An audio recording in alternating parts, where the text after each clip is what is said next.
இந்த லக்னத்துக்காரங்க பண்றதை விட விருச்சிக லக்னத்துக்காரங்க ஒரு ரியல் எஸ்டேட் பிஸ்னஸை பண்ணாங்கன்னா அவங்க கையில் வந்து பணப்புழக்கம் ரொம்ப அதிகமாக இருக்கும். ஈஸியாக புழங்கும்.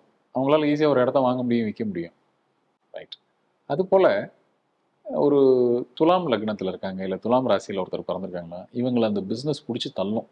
எப்படியாவது பிஸ்னஸ் தொடங்கிடு, எப்படியாவது பிஸ்னஸ் தொடங்கிடு. காரணம் என்னன்னா அந்த துலாம் ராசி கட்டமே அந்த அதில் இருக்க சிம்பிளே பார்த்தீங்கன்னா ஒரு தராசு தான். தராசு, ஆமாம்.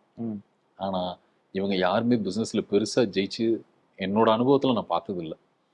அந்த ராசி கட்டத்துக்கு உண்டான சிம்பிள் என்னவோ அந்த தராசு சிம்பிள் இருக்கு. ஆனால் இவங்க எல்லாரும் பிஸ்னஸில் போய் அதாவது ஜெயிப்பாங்க.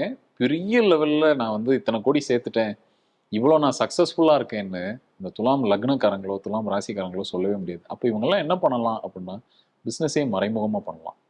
ஒன்று இல்லை வேற யார் பேர்லையாவது பிஸ்னஸை பண்ணிட்டு இவங்க பேக்கெண்ட்லேருந்து தன்னை ஒரு எம்ப்ளாயி மாதிரி அந்த இடத்துல இருந்துக்கலாம். இவங்க தான் அங்கே எல்லாமே, மெயின் சுவிட்ச் இவங்க தான். பட் இருந்தாலும் அது அவங்க பேரில் இல்லாமல் வேற ஒருத்தர் பேரில் ப்ரொஜெக்ட் பண்ணிக்கிட்டு இவங்க பேக்கெண்ட்லேருந்து வேலை பார்க்கலாம். இப்படிலாம் பண்ணாங்கன்னா துலாம் ராசி துலாம் லக்னத்தில் இருக்கவங்க பிழைச்சிப்பாங்க.